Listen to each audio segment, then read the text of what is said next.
তোমাকে মানুষ যতই বুজুর্গ বলুক না কেন, তোমার খাদেম, তোমার গোলাম যদি বলে এই লোকটা ভালো না, আচার ভালো না, তবিয়ত ভালো না, তাহলে মনে করবা তুমি ভালো না। তোমার পড়শি, এই পাশে যারা থাকে, হালুজার যারা আছে, এরা যদি তোমার আচরণে, তোমার ব্যবহারে তোমাকে ভালো না জানে, মনে করবা তুমি। এই 3 সাক্ষী আছে আমাদের পক্ষে। হ্যাঁ, কিন্তু নবী আলাইহিস সালাতু ওয়াস সালামের পক্ষে 3 সাক্ষী ছিল।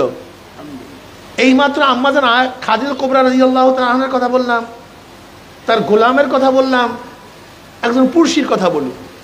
সে মুসলমান পুরুষই না, ইহুদি। জনাবে মুহাম্মদ রাসূলুল্লাহ সাল্লাল্লাহু আলাইহি ওয়াসাল্লামের ব্যাপারে ইহুদি পুরুষই বলে যে মুহাম্মাদের চেয়ে উত্তম কোন পুরুষ আমরা কোনোদিন পাই নাই। দাড়ি রাখলে, টুপি পরলে, লম্বা জামা গায়ে দিলেই ভালো হওয়া যায় না। দাড়ি, টুপি, লম্বা জামা গায়ে দিলি, জিকির আজকার করলি ভালো লোক হওয়া যায় না। নবী আলাইহিস সালাতু ওয়াস সালামকে আল্লাহ দুনিয়াতে প্রেরণ করেছে ইন্নাকা লাআলা খুলুকিন আযীম, সর্বোত্তম চরিত্র দিয়া, সর্বশ্রেষ্ঠ চরিত্র দিয়া। সেদিকে গেলাম এক মাহফিলে, বলছে হুজুর পুরান মুজাহিদের জন্য, মুরব্বী মুজাহিদের জন্য নতুন লোক তো রাখতেই পারি না। বলে কেন? বলে ব্যবহার এত খারাপ, তাদের এত রাগ, এত রাগ, মানে ভাবটাই হলো এই আমি পুরান, আমি একাই থাকবো, তোমরা নতুন এখানে আসছো কেন? তুমি মুজাহিদ হয়েছিল, তুমি তরিকা বোঝো নাই। তুমি তরিকায় গেছো কিন্তু তরিকার নিয়ামত পাও নাই। যখন তরিকা যাওয়ার পরে নিজেকে ভুলিয়া যাবা, তরিকা আসছো রাগকে দমন করার জন্য, আর তুমি যদি নতুন মুজাহিদের সাথে, ছোটদের সাথে খারাপ ব্যবহার করো, মনে করবা তুমি তরিকার নিয়ামত পাও নাই, তরিকার মগজ পাও নাই, তোমার আখলাক ঠিক হয়নি। তোমার উচিত ছিল আমার সে যোগ্য একজন ব্যক্তি আসলে তাকে জায়গা ছেড়ে দিয়ে আল্লাহ শুকরিয়া আদায় করা।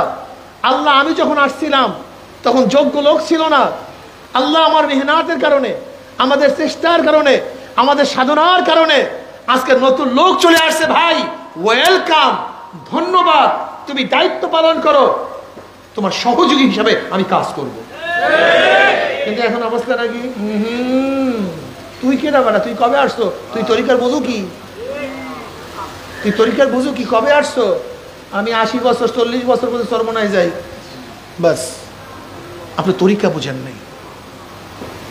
বাবা তুমি কেন বুঝো না, বুঝতে চাও না কেন? তুমি যে প্রাইমারি উস্তাদের কাছে পড়াশোনা করছো, সে তো আজও প্রাইমারিতে পড়াশোনা করায়, আর তুমি তার ছাত্র হিসেবে ইউনিভার্সিটিতে পড়াশোনা করাইতেছো। তার মানে ছাত্র কি বড় হতে পারে না? কি কথা বলেন না কেন? ছাত্র কি বড় হতে পারে না? তুমি এইটা বুঝো না কেন? তুমি সেই প্রাইমারির উস্তাদ, আর তোমার ছাত্র, তোমার ছাত্র ডক্টর, সে ডক্টরেট করছে, সে ইঞ্জিনিয়ার, সে মুহাদ্দিস, সে মুফতি, সে আদিব, সে মুফাসসির, আর তুমি তো সেই অবস্থার বক্তব্যই পড়াইতেছো। কিন্তু আমাদের ধারণা কি না আমি পুরান। আর ভাই পুরান আর নতুনের কি আছে রে ভাই? তুমি যেই প্রতিষ্ঠানে আসো তুমি অনেক পুরান, নতুন একজন উস্তাদ আসিয়ে কি তোমার সে ভালো পড়াইতে পারে না? এখন বলবো আমি পুরান, আমি পুরান, খালি এরকম কেন দিয়ে ই করতেই থাকবা? এই সরো সরো সরো, তা আসবে কে? তোমার কাছে আসবে কে? এখানে বেরবে কে? তুমি তো খালি গুতেইতেই আসো, এটা কেমন কথা হলো? একটা কথা মনে রাখতে হবে, পুরান মুজাহিদের তবিয়ত এবং চরিত্র দেখিয়া যদি মুজাহিদ হয় তাহলে মনে করবা তোমার তরিকা ঠিক আছে। আর যদি তোমার তবিয়ত, তোমার চরিত্র দেখিয়া লোক ভাগে, তাহলে মনে করতে হবে তুমি গুমরাহ হয়ে গেছো, তুমি ঠিক নাও। দেখেন বেঈমানরা আমাদের ব্যাপারে বলে যে ইসলাম প্রচার হয়েছে তলোয়ারের মাধ্যমে, এই যে ওদের বক্তব্য। ওরা ইতিহাস জানে না। বেঈমানরা তোমরা ভালো মতো কান খুলে ইতিহাস শোনো।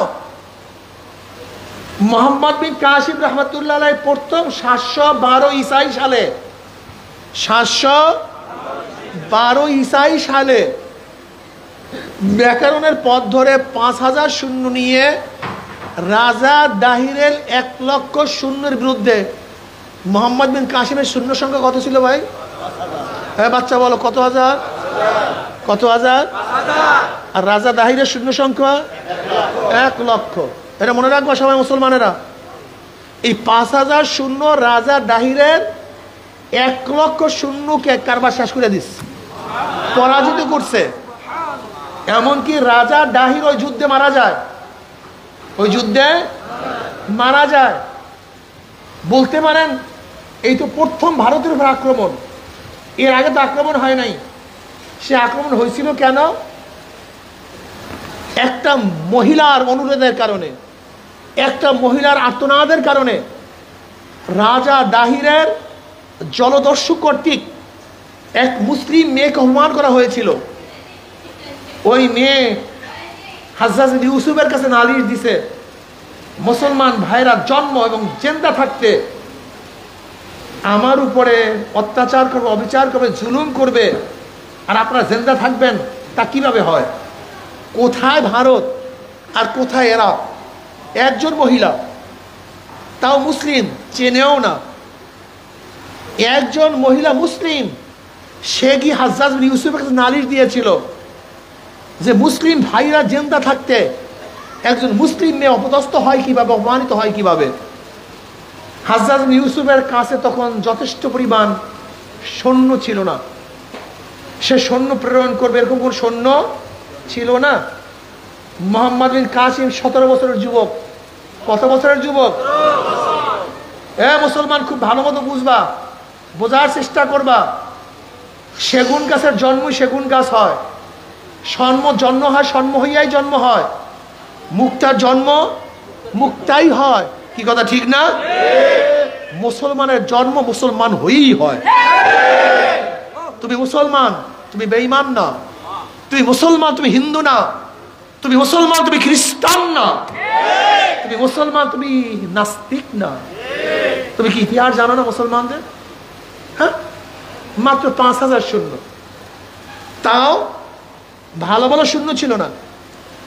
মোহাম্মদ বিন কাসিমের বয়স মাত্র 17। কত বছর? 17 বছর বয়স।